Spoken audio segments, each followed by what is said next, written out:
Pendant 3 jours, les anciens membres de l'Association internationale des étudiants en sciences économiques et commerciales d'Afrique, en abrégé AESEC, vont procéder à la mise en place des instances dirigeantes de l'AESEC Alumni Africa. Et ceci se tiendra à Abidjan. Vous aurez les détails dans ce journal.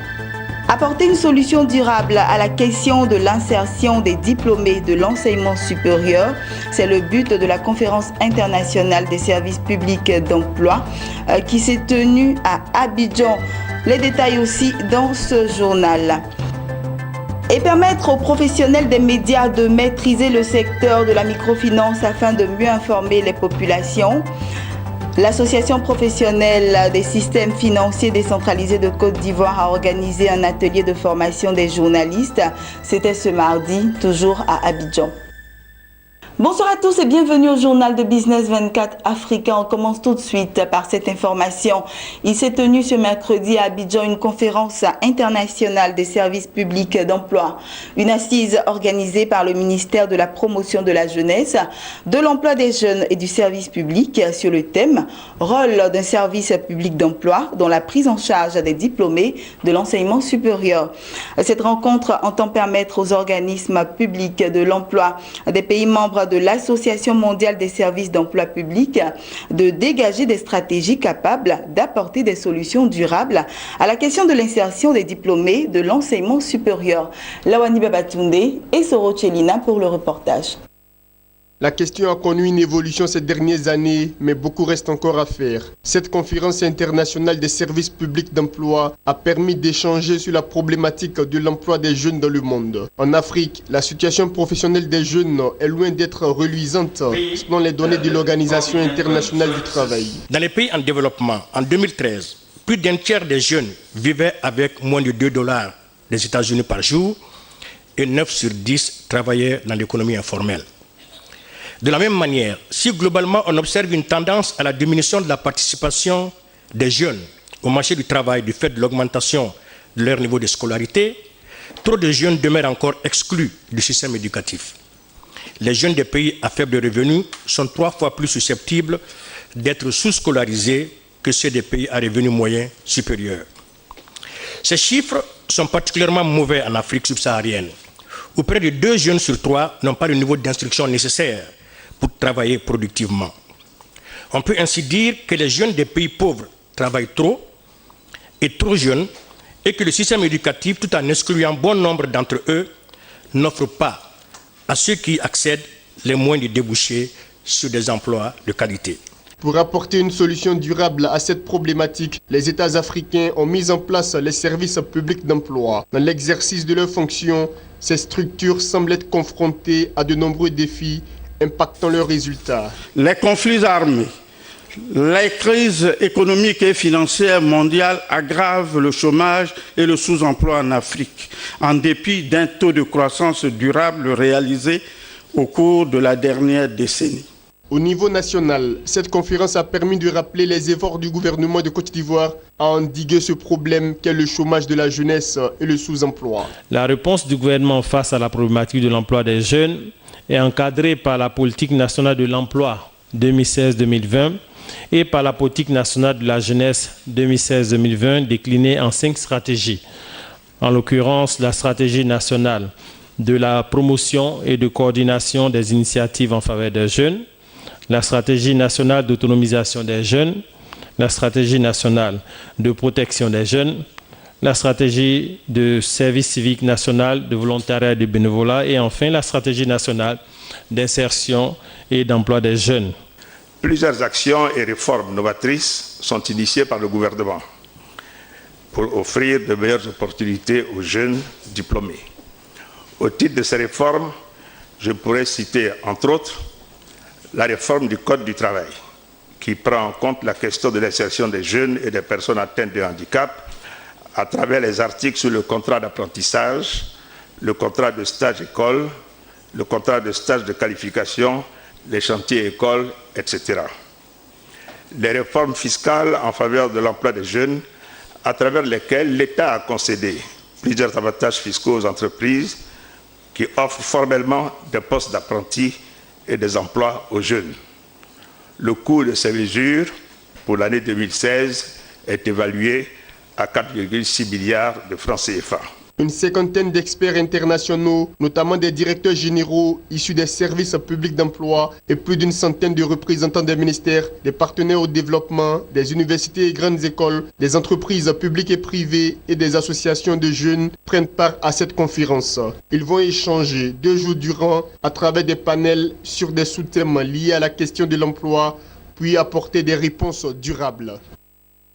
Les anciens membres de l'Association internationale des étudiants en sciences économiques et commerciales d'Afrique sont en congrès à Abidjan. Pendant 3 jours, ils vont procéder à la mise en place des instances dirigeantes de l'AESEC Alumni Africa et surtout opérer le choix du pays qui va abriter le siège permanent de cette association.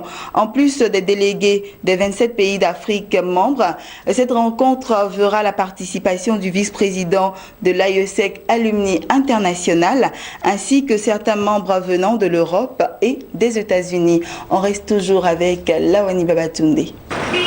Le temps de week-end, Abidjan va être le lieu de rencontre des anciens membres de l'Association internationale des étudiants en sciences économiques et commerciales d'Afrique, AESEC Alumni Africa. Les 17, 18 et 19 mars prochains va se tenir un congrès pour mettre en place les instances dirigeantes du AESEC Alumni Africa, avec pour point d'orgue l'élection du pays qui va abriter le siège permanent de l'association. La Côte d'Ivoire et le Nigeria sont déjà en lice pour accueillir cette institution. Donc je voudrais lancer un appel à tous les anciens membres de l'AESEC, où qu'ils se trouvent. S'ils le reçoivent, s'ils ont l'occasion de suivre cette émission, je leur dis c'est notre affaire à nous tous, mais c'est aussi l'affaire de la Côte d'Ivoire et puis des générations à venir. Ce congrès va être important. Ceux qui vont voter pour le choix du pays qui va abriter le siège permanent, ceux qui vont voter pour les membres du bureau exécutif au niveau africain de 5 membres, ce sont les gens qui seront, les anciens membres qui seront présents dans la salle. J'ai avec moi le vice-président du bureau exécutif mondial, M. Juan Martin Branchi, qui est avec nous et qui est même arrivé avant tous les délégués. Cette rencontre d'Abidjan est aussi une occasion de tisser des partenariats d'affaires et d'offrir des opportunités de stage et d'emploi à des étudiants membres de l'AESEC. Il y a parmi nous certains qui ont perdu leur job, des anciens membres qui ont perdu leur boulot et qui n'ont pas de boulot. Mais avec un tel réseau, il n'y a pas de raison que cela ne puisse pas trouver du boulot. Il y a aussi nos jeunes anciens membres qui ont fini leurs études il y a 2 ans, 3 ans, 5 ans, etc., qui sont à la recherche de leur premier emploi. C'est l'occasion pour nous de les aider. L'autre enjeu aussi, c'est nous voulons aider, puisque nous-mêmes on était étudiants, on a été membres de l'AESEC, nous voulons aider aussi ceux de l'AESEC aujourd'hui, d'accord, à faire mieux, à éviter les erreurs que nous avons commises à l'époque. Et troisièmement, ce qu'on appelle la relation avec la communauté humaine qui nous entoure. L'AESEC a été créée en 1948 par des étudiants des sciences économiques et commerciales de 7 pays occidentaux. Elle est aujourd'hui présente dans toutes les universités et grandes écoles de 126 pays membres. Apolitique, à but non lucratif, elle a pour mission de développer le leadership en ses membres et de prôner l'amitié dans la paix dans le monde, au-delà des barrières de race, de langue, de culture et de frontières. Parlons de formation des journalistes à présent. La microfinance est un puissant outil d'inclusion financière et de développement économique et social des populations à faible revenu. On le sait, malgré sa croissance, le secteur reste méconnu du grand public. À l'initiative de l'Association professionnelle des systèmes financiers décentralisés de Côte d'Ivoire, un atelier de formation des journalistes s'est tenu mardi à l'École nationale d'administration. Objectif, permettre aux professionnels des médias de maîtriser le secteur afin de mieux informer les populations. Max Soubi et Marius Seri. Les journalistes sensibilisés et formés sur le concept et les produits de la microfinance. Cela en vue de servir de relais auprès de la population. Au cours de cet atelier de formation, le directeur général de l'Association professionnelle des systèmes financiers décentralisés de Côte d'Ivoire a expliqué aux hommes des médias la double mission économique et sociale de la microfinance. Il s'agit notamment d'un impact social qui consiste à augmenter le nombre de personnes ayant accès aux services financiers en touchant les personnes pauvres dans le but d'améliorer leur niveau de vie. Les populations doivent pouvoir se former de point de vue financier, c'est-à-dire acquérir une éducation financière pour savoir comment bénéficier des services des institutions de microfinance, comment se comporter lorsqu'ils ont une relation avec les institutions de microfinance. Car il ne faut pas perdre de vue que les fonds qui sont mis à la disposition des populations par le biais des institutions de microfinance, c'est de l'épargne qui a été collectée et qui vient de la part d'autres personnes. Et donc, ce sont des fonds qui doivent être remboursés par les populations. Les institutions de microfinance sont des entreprises à part entière qui ont des charges, qui ont des coûts de structure. Et donc, elles doivent pouvoir justement recueillir les fonds qu'elles mettent à la disposition des populations pour être durables, pour être viables. Donc, c'est d'informer la population sur le bien fondé de ces institutions qui sont un levier. La microfinance est aujourd'hui un levier de développement économique. Donc, en sachant se servir donc, des institutions de microfinance, les populations participent de façon implicite au développement économique même de notre pays.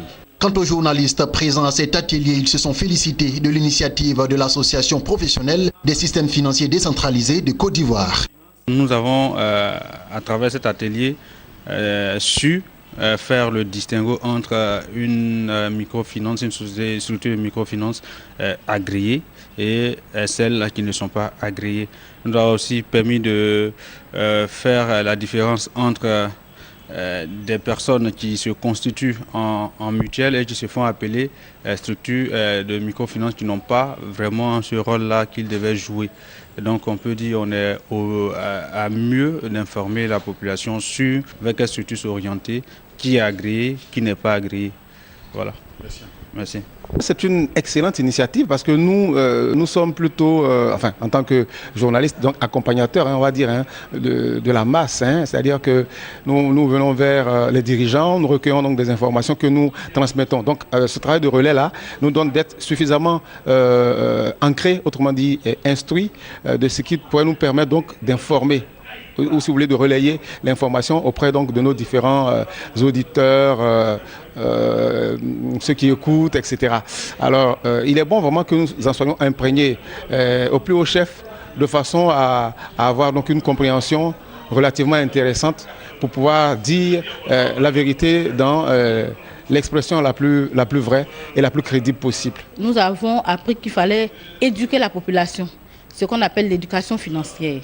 Et cette éducation financière, non seulement permet de mieux faire les choix en ce qui concerne les microfinances, et également de mieux gérer les finances que les microfinances collectent et ensuite redistribuent pour aider ceux qui sont moins nantis à entreprendre. L'Association professionnelle des systèmes financiers décentralisés de Côte d'Ivoire a pour mission de promouvoir le secteur de la microfinance afin de faire en sorte que les institutions qui animent ce secteur soient professionnelles, responsables, inclusives. Également qu'elles participent à l'amélioration des conditions de vie des populations à qui elles apportent leurs services en termes d'épargne, de crédit, de financement et d'assurance.